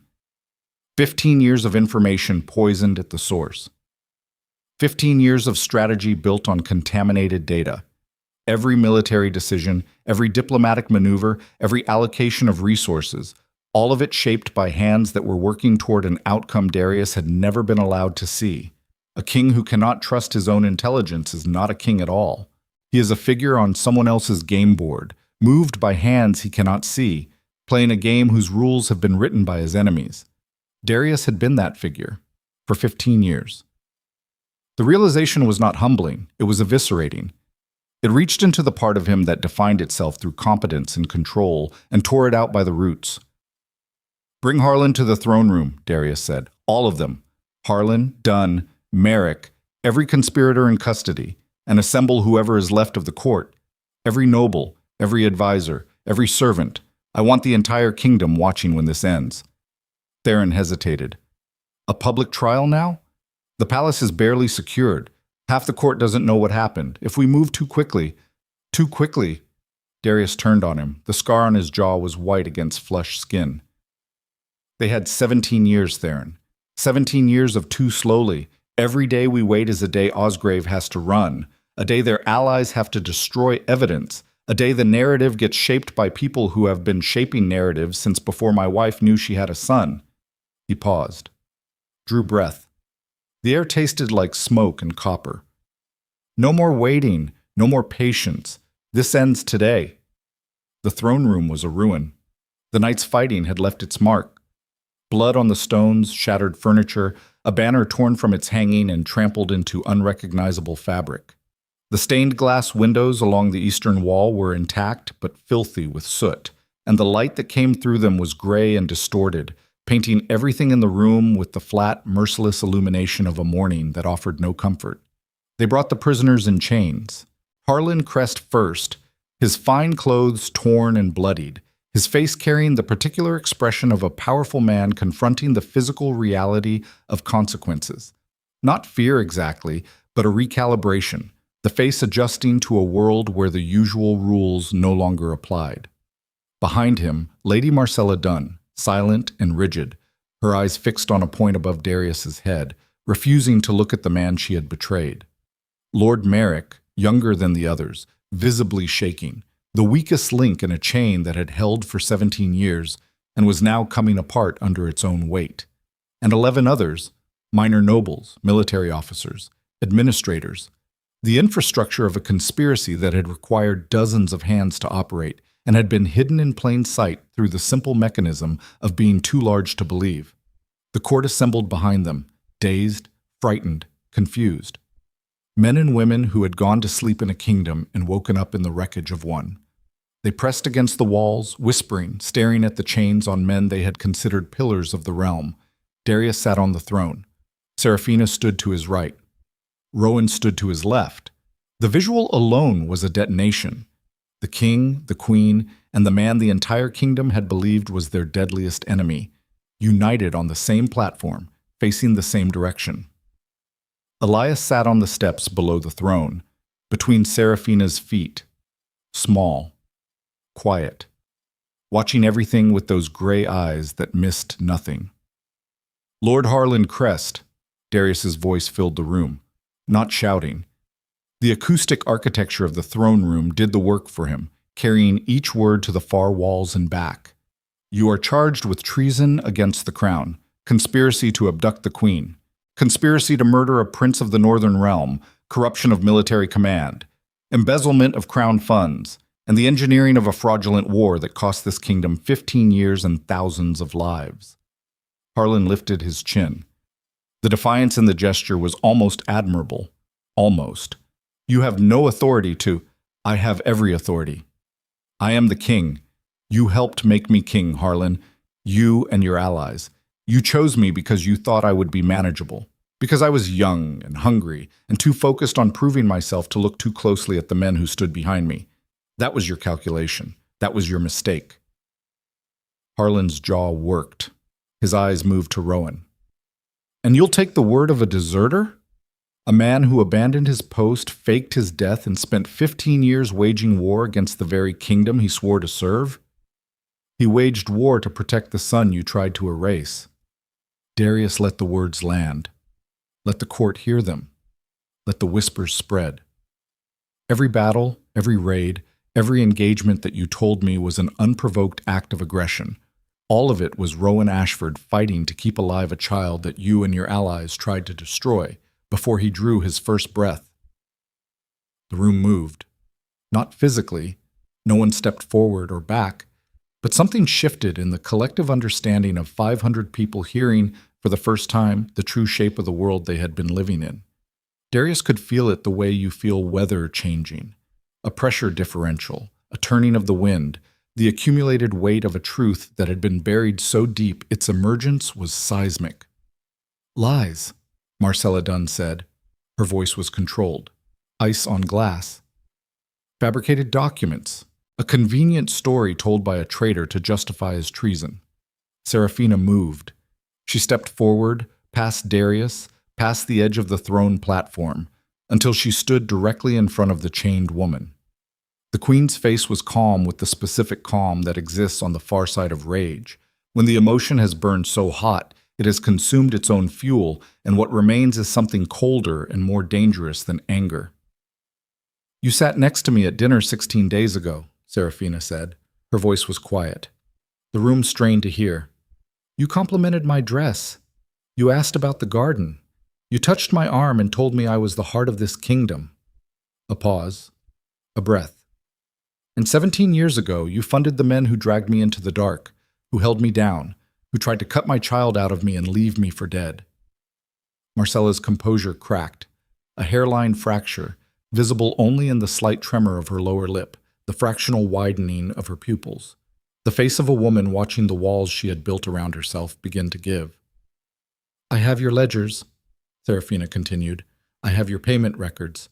I have the testimony of 3 of your own household staff, who were persuaded to speak when they understood that silence would be treated as complicity. You can call it lies, Marcella, but lies don't come with receipts. The court was silent. The quality of the silence had changed. It was no longer the stunned hush of shock, but the focused quiet of people watching justice arrive and recognizing it not by its ceremony but by its weight. Darius stood. The evidence will be reviewed by a tribunal of commanders drawn from Aldrich's forces, men who were not appointed by the military council Osgrave corrupted. Every document will be examined. Every witness will be heard, and every person in this room who participated in, facilitated, or profited from this conspiracy will be held accountable. Harlan lunged. The chains caught him short, but the force of the movement sent guards stumbling, and for one raw, ugly second, the mask was gone. The cultured politician, the measured advisor, the reasonable Lord Crest, and what stared out from behind it was the animal truth of a man who had held power for so long that the prospect of losing it triggered something more primal than strategy. His teeth were bared, his eyes were wide and white-rimmed.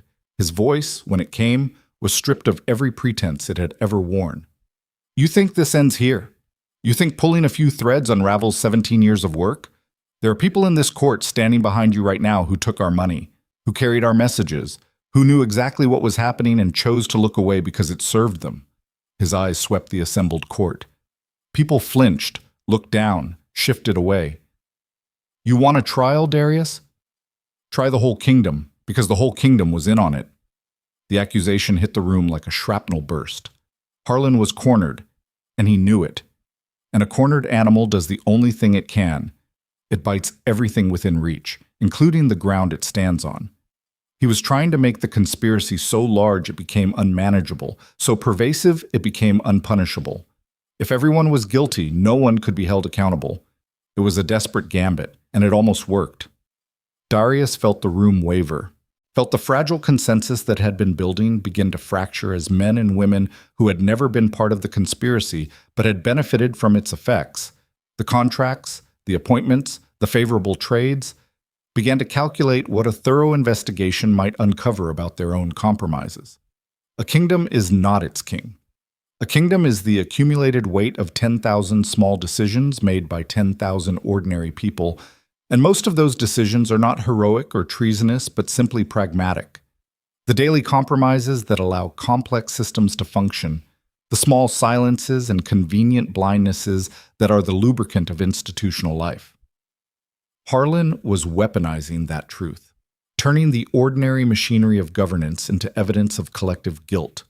Rowan stepped forward. The court flinched. 17 years of fearing the Raven Wolf did not evaporate in a single morning, and his presence at the front of the room carried a charge that was part threat, part authority, part the simple gravitational pull of a man who had sacrificed everything he was for a single purpose and had never once looked back. I know who was involved, Rowan said. His rough voice cut through the wavering room like a blade through fog. I spent 17 years tracking every payment, every message, every meeting. The conspiracy was not the whole kingdom. It was 14 people, 14 names. I have all of them. The rest of you. He looked at the court, not with judgment, with the exhausted clarity of a man who understood human weakness because he had lived inside its consequences. The rest of you were used, same as the king, same as the queen, same as my boy. 14 names, specific, bounded. Not the vast, untraceable web that Harlan had tried to conjure, but a defined, documented, provable list. The room steadied, the wavering stopped. 14 was a number that justice could process. 14 was containable. 14 meant that the kingdom itself was not diseased. Only a specific, identifiable tumor that could be cut away. Harlan's face collapsed. The last gambit had failed, the last wall had fallen, and behind it was nothing but a man in chains who had bet everything on the assumption that the truth would never surface, and who was now standing in the full, unforgiving light of a morning he had spent 17 years trying to prevent.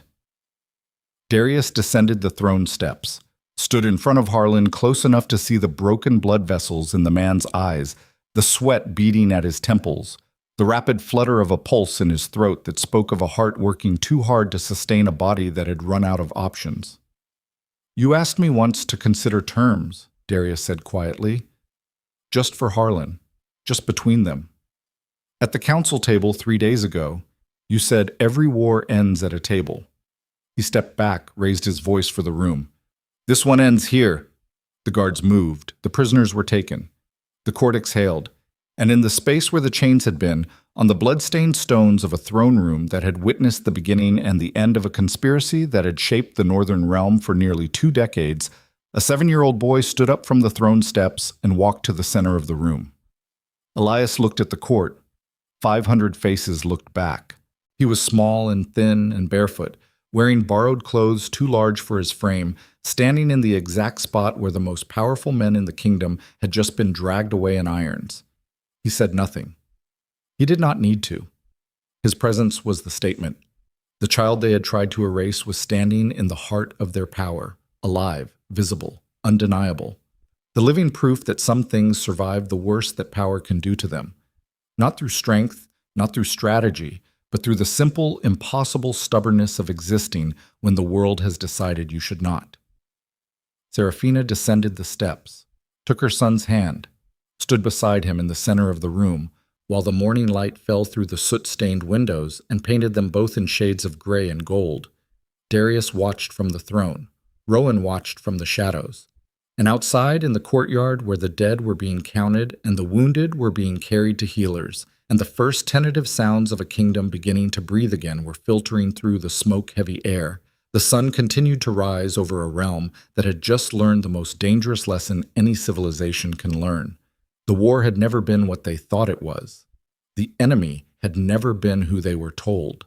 And the truth, when it finally came, did not arrive as liberation. It arrived as a reckoning that was far from over. The trials lasted 9 days. 9 days of testimony delivered in voices that cracked and steadied and cracked again. 9 days of documents read aloud to a court that sat in silence so complete the turning of pages sounded like the breaking of small bones. 9 days during which the Northern Realm looked at itself clearly for the first time in 17 years and did not look away, because looking away was the habit that had brought them here, and habits, once identified as the source of ruin, become impossible to maintain. Darius attended every session. He sat on the throne with his wounded arm bound and braced. The bandages changed each morning by a healer who told him the cut was healing well, and the king who told her nothing because there was nothing to say. Pain was information. It told him where the damage was. It reminded him that damage was real, that consequences were physical, that the abstract language of politics and conspiracy resolved eventually into bodies that bled and bones that broke and hands that would never again hold a sword the same way. Harlan Crest spoke last. By then the other conspirators had already testified, some with defiance, some with the crumbling composure of people who had lived inside a lie so long they had lost the ability to distinguish it from truth. Lord Merrick wept.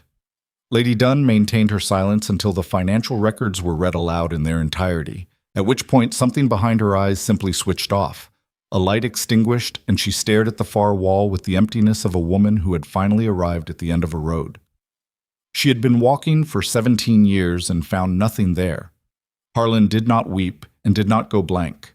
He stood in his chains with the practiced posture of a man who had spent a lifetime commanding rooms, and he spoke with a clarity that Darius recognized as genuine. Not the performance of a politician, but the final honesty of a man who had nothing left to protect. "I believed I was saving the kingdom," Harlan said. The Blackthorne line was too powerful, too centralized. One family controlling the military, the treasury, the succession.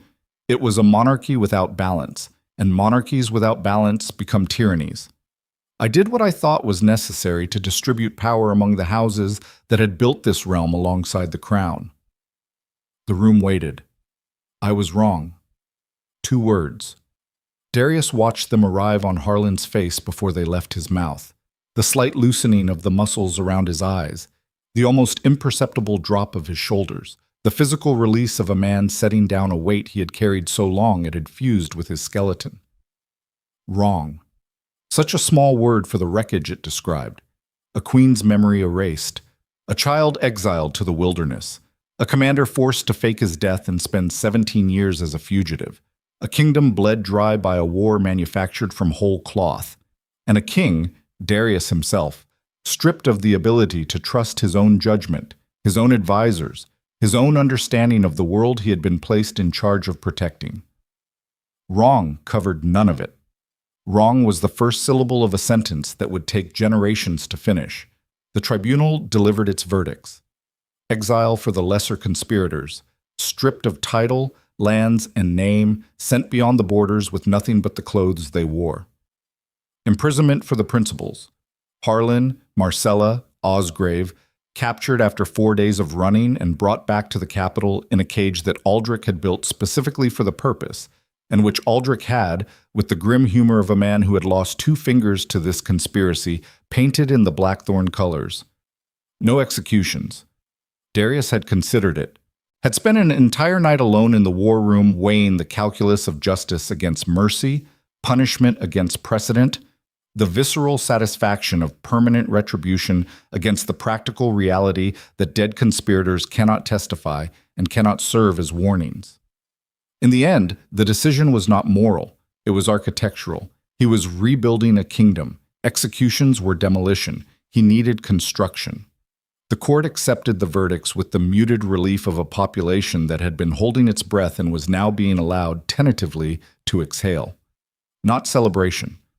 The Northern Realm had lost too much for celebration, but a settling, a return to gravity after weeks of freefall. The ground was back under their feet, and even if that ground was scarred and broken, it was solid, and solidity was enough.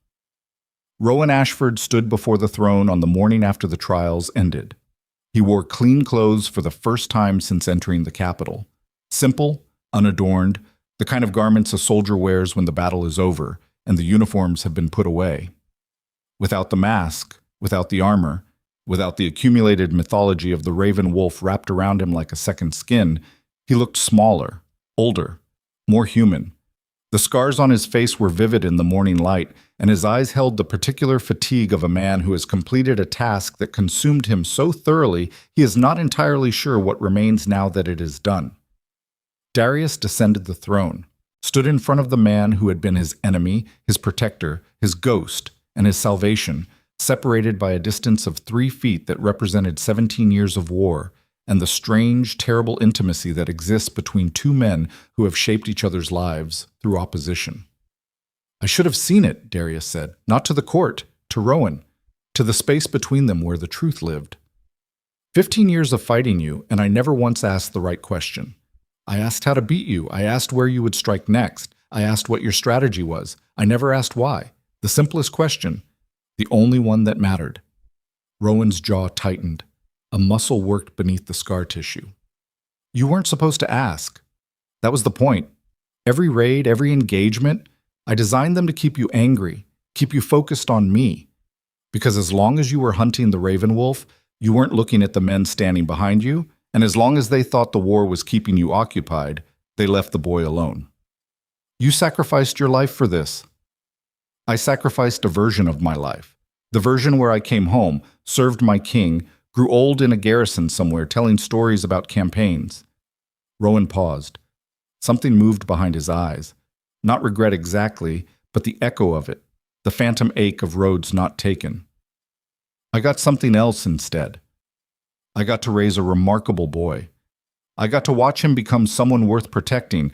That's not nothing, Darius. That's not a sacrifice. That's a trade." Darius extended his hand. His right hand, the unwounded one, the one that still worked properly, the one that had held the sword he'd used to fight the raven wolf for 15 years. He held it out and waited. Rowan looked at the hand, looked at the king, looked at 17 years of history compressed into a gesture so simple it bordered on absurd. 2 men standing in a throne room full of witnesses, negotiating the end of a war with nothing more than an open palm and the willingness to take it. Rowan gripped Darius's hand. Hard. The grip of a soldier who had not shaken another man's hand in 17 years and who had forgotten, perhaps, how much of the self is communicated through that contact. Strength, exhaustion, trust, the particular tremor of a body that has been running on will alone and is only now, finally, being given permission to stop.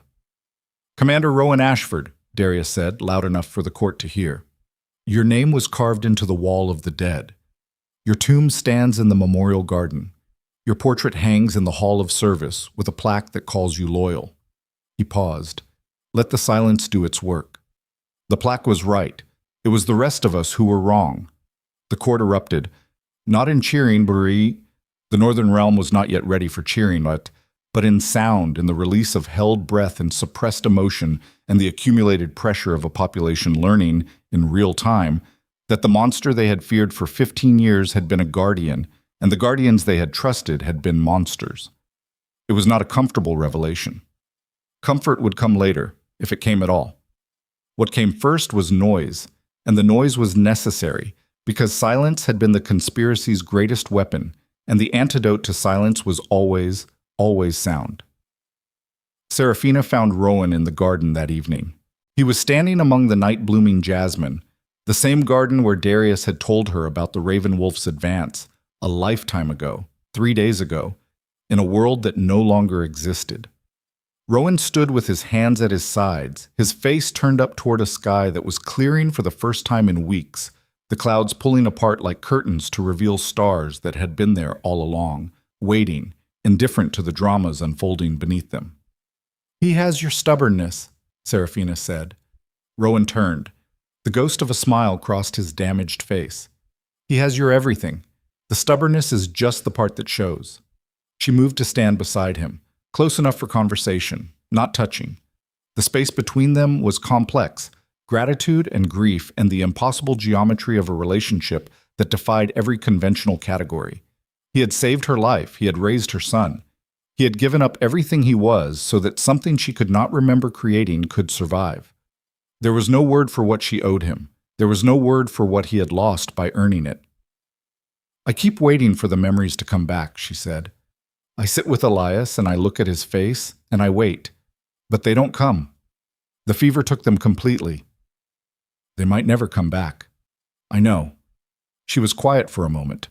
The jasmine swayed in a breeze that smelled like rain and smoke and the raw earth scent of a kingdom that had been turned over like freshly plowed soil.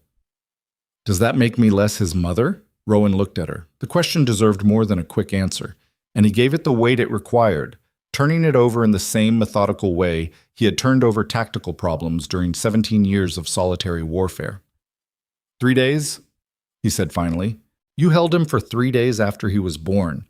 You didn't sleep, you didn't eat, you just held him and said his name, over and over, Elias, Elias, Elias, like you were stitching it into him, like you knew something was coming and you wanted to make sure that whatever happened, he would carry part of you with him."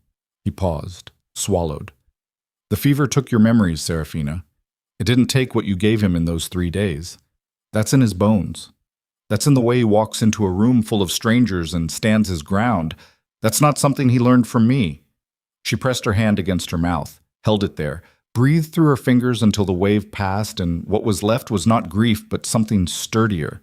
The beginning of understanding, the first tentative architecture of a relationship that would have to be built forward rather than backward, constructed from new memories rather than recovered ones. "Thank you," she said. The words were inadequate. She knew it. He knew it. They both let the inadequacy stand because some debts are too large for language, and the only honest response is to acknowledge the limitation and keep going. Rowan nodded, turned back to the stars. "He's going to need you more than he needs me now. He spent 7 years in the woods. He needs a palace. He needs a mother. He needs to learn that the world is bigger than survival. He needs all of us." Seraphina's voice was firm. "You raised him, Rowan. You don't get to disappear again just because the mission is over." Something shifted in his face. A loosening. A release. The expression of a man who has been braced for loss and has instead been offered inclusion, and who does not quite know how to hold the weight of it because it is lighter than anything he has carried in 17 years. Darius found them there an hour later. He stood at the garden entrance and watched for a moment before making his presence known. His wife and the man who had saved her, standing in the dark among flowers that only opened at night, talking quietly about a boy who had brought a kingdom to its knees simply by existing. He stepped into the garden. Rowan straightened. Seraphina turned. Between the three of them, the air held a tension that was not hostility, but complexity. The gravitational pull of 3 lives that had been entangled by violence and were now being asked to untangle themselves into something functional, something sustainable, something that might, given enough time and patience, be called peace. The memorial wall, Darius said. "Your name is still carved into it, loyal unto death." "Want me to chisel it off?" "I want to add to it." Darius paused. The scar on his jaw caught the starlight. Loyal unto death and beyond. Rowan's throat worked. He looked away, looked at the sky, looked at anything that was not Darius's face, because the expression on it was too close to something he had spent 17 years convincing himself he would never see again. Acknowledgement, respect, the quiet recognition of one soldier by another that transcends rank and rivalry, and the political machinery that grinds men into roles they never chose. Elias appeared in the garden doorway, barefoot, sleep-rumpled, drawn by some instinct that children possess and adults forget. The ability to sense when the people who matter are gathered in one place and to navigate toward them with the unerring certainty of a compass finding north. He looked at the three adults standing in the dark garden. His mother, who was learning to be his mother. His king, who was learning to be his father. His protector, who was learning to be something other than a ghost. "Come here," Seraphina said. The boy crossed the garden, bare feet on cold stone. Jasmine swaying, stars burning overhead with the indifferent permanence of things that exist beyond the reach of human conflict. He reached the three of them and stood in the center of their triangle, the space that all three of them had been fighting to protect, from different directions and for different reasons, for 17 years. Seraphina put her hand on his head. Darius put his hand on the boy's shoulder. Rowan, after a moment's hesitation that contained the entire weight of a life lived in exile, put his hand on the boy's back. They stood like that in the dark. 4 people in a garden, a family assembled from wreckage, held together not by blood alone, but by the accumulated choices of people who had decided, independently and against all evidence, that some things are worth more than the cost of preserving them. The kingdom would heal. Slowly, imperfectly, with the visible scarring that all deep wounds leave behind. The noble houses would reorganize. The military would be rebuilt from officers whose loyalty had been tested by fire rather than inherited through patronage. The trade routes would reopen. The border garrisons would be restaffed. The ordinary machinery of governance would resume its grinding, thankless work. And in time, the people of the northern realm would stop flinching at shadows and start, tentatively, to trust the daylight again. But that was tomorrow, and the day after, and the years that followed. Years that would be harder than the war in some ways, because destruction is always faster than construction, and the rubble of a shattered trust takes longer to clear than the rubble of a shattered wall. Tonight, there was only this: a garden, a family, the smell of jasmine and rain, the sound of a boy's breathing, steady and slow, as he leaned against the people who had fought a war to give him the one thing every child deserves and few receive. The chance to stand in a safe place, surrounded by people who chose him, and know that the fighting was over. Darius looked up at the stars. He had spent 15 years reading maps, tracing enemy movements, planning campaigns against a threat that had never been real. And now, standing in a dark garden with his hand on a child's shoulder and the sound of his wife's breathing beside him and the presence of a man he had once sworn to kill standing close enough to touch, he understood something that no map had ever shown him and no war had ever taught him. His greatest enemy had never come to steal his throne. He had come to return what the kingdom had lost. And the thing that had been lost, the thing that mattered more than territory or treaties or the cold arithmetic of power, was not a crown or a title or a strategic advantage. It was a boy with gray eyes and bare feet who called a queen his mother and a ghost his father and a king. Something he had not yet named, because some words take time to earn, and the earning is the point. The stars turned overhead, the jasmine bloomed, the kingdom breathed, and for the first time in 17 years, no one was watching the dark.